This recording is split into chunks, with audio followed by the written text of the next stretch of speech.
อ่าตัดภาพมาก็อยู่ให้อยู่นะทุกคนเขากำลังแก้พุ่นไปใส่นาทุกคนนี่แหละกับอิ่มกับกาสวัสดีและสบายดีทุกคนวันนี้จะพาทุกคนไปแก้พุ่นลงให้ลงนาทุกคนนี่ทุกคนนี่แหละ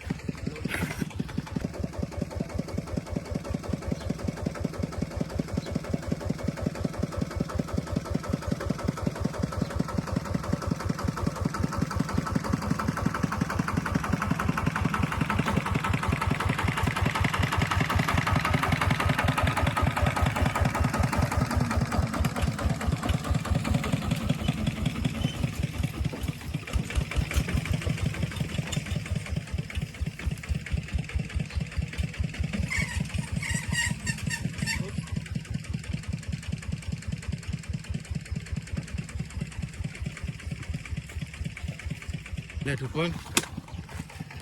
นี่เขาจะเฮ็ดเป็น2 กล่องทุกคนนี่เขาจะตักลงแบบนี้ทุกคน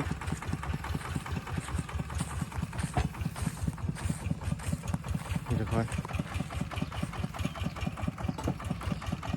เอามาใส่น้ำเพราะว่ามันงามทุกคนมันนี่พูดมันก็ได้ใจได้งามขึ้นกว่าปีกายนี่ทุกคนนี่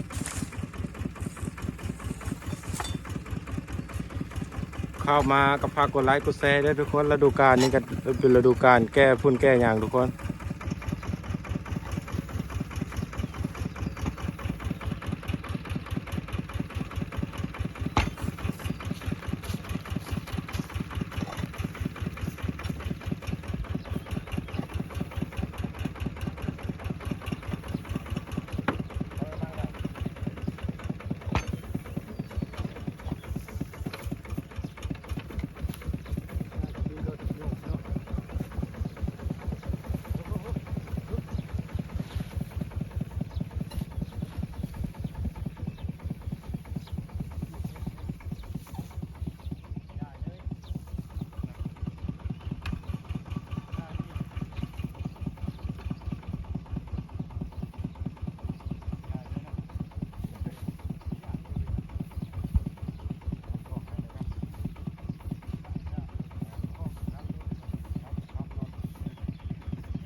อนจะข้ามนี้แหละทุกคนครับที่พอกลับบ้านกลับเมืองก็ทุกคนตอนตักทำบริท่ายทุกคนเบิ้งเพราะว่าเขาคาตักให้นะทุกคนครับที่พอกลับก่อนทุกคนยาที่ท่ายเบิ้งอีกรอบนึงทุกคนตอนตักพุ่นขึ้นรถให้นะทุกคนไปทุกคนไปเอานี่แหละทุกคนตอนนี้ก็ได้มาฮอดเฮือนแล้วทุกคนนะครับตักพุ่นตักใหญ่ขึ้นรถแล้วจะไปอีกรอบนึงทุกคนเดี๋ยวแปลงบนใส่พุ่นก่อนทุกคนไว้ปูรถก่อนไม่ให้มันหัวออกทุกคนฝากกดไลค์กดแชร์กดติดตามนะทุกคนเป็นแหละเนาะ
เส้นตัวนี้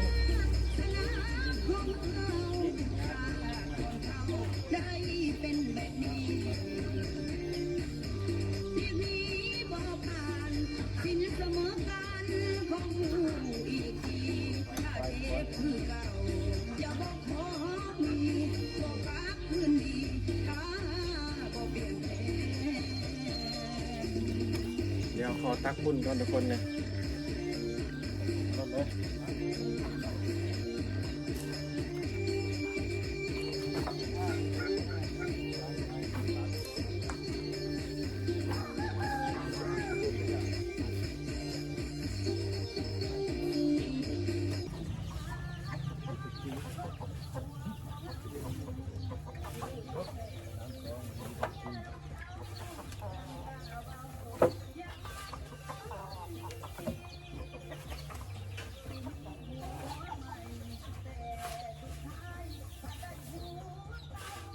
ตู้นะเปิดเลย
โซกัสสิเลย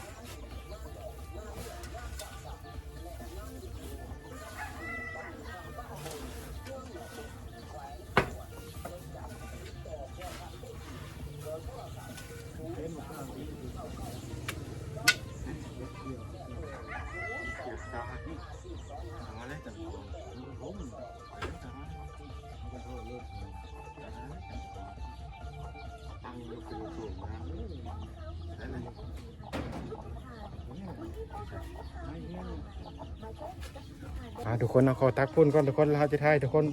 แล้วอัปเดตให้ทุกคนเบิ่งใหม่ทุกคนอัปเดตให้เบิ่งใหม่กดถ่ายพุ่นก่อนทุกคนแล้วตอนตัดพับมาวันนี้เขาก็ตักพุ่นสลดแล้วเป็นที่เรียบร้อยแล้วทุกคน วันนี้เราสิแก่ไปนาแล้วทุกคนนี่ทุกคนเราขอตัวเดินทางก่อนทุกคนทอดทุ่งนาแล้วเราจะถ่ายทุกคนเบิกรอบหนึงทุกคนไปทุกคนตัดมาภาพมาวันนี้ก็มาหอนหายหอนนาไปที่เรียบร้อยแล้วทุกคนเราจะเอาพุ่นมาลงใส่ให้นี่ทุกคนให้นี่คือให้ตะกร้าทุกคนนี่แหละทุกคนอันนี้คือห้องห้อยการควาดของรถไถเราทุกคนกี้เนี่ยมันบกขึ้นขนาดทุกคนเขาไปถ่ายทุกคนเบื้องตอนมันคาทุกคนเราเคยถ่ายตอนควาดลงตอนควาดพุ่นลงเป็นที่เรียบร้อยแล้วที่ถ่ายทุกคนเบื้องอีกรอบหนึ่งทุกคนขอควาดพุ่นลงจากรถก่อนทุกคนนี่แหละบรรยากาศงามแรงงามฤดูใบไม้โป้งทุกคนเขียวกกระบอกนี่เขาก็ตัดไปแล้วนี่แหละทุกคนขอทราบพุ่นก่อนทุกคนเลสอัปเดตให้ทุกคนเบิ่งอีกรอบหนึง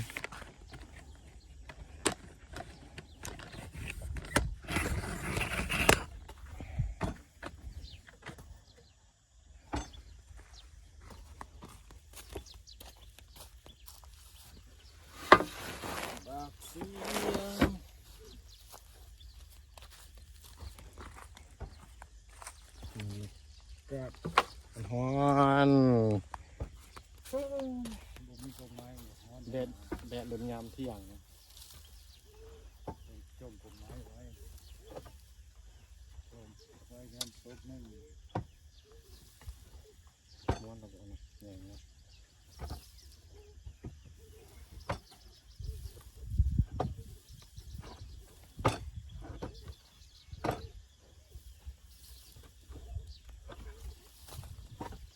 เลี้ยงกายใช้สบาย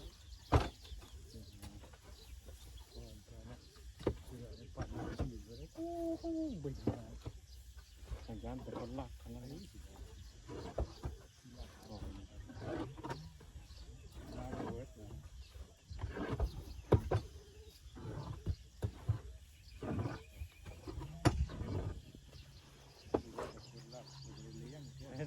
ซื้อกินอะไรนะว่าทำลายอิสระ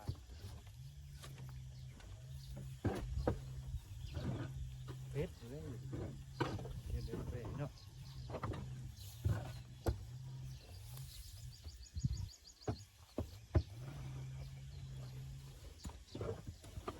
เนื้อวันหลายไปกินยำยากนะไม่ได้ยากอะไรมีนะยำแบบซอยเอาหาคนมาซอยอย่างนี้นะเห็ดน้ำเลยอะไรมันกับเปลือกเกลือมันเลยพอแล้วนี่คือทุกคนสาได้เป็นที่เครื่องรถแล้วทุกคนอีกรถอีกเครื่องฮะสิใช้ให้เครื่องทุกคนแล้วก็ขับรถก่อนทุกคนแล้วฮะที่อัปเดตทุกคนใหม่ต่อมาแล้วทุกคน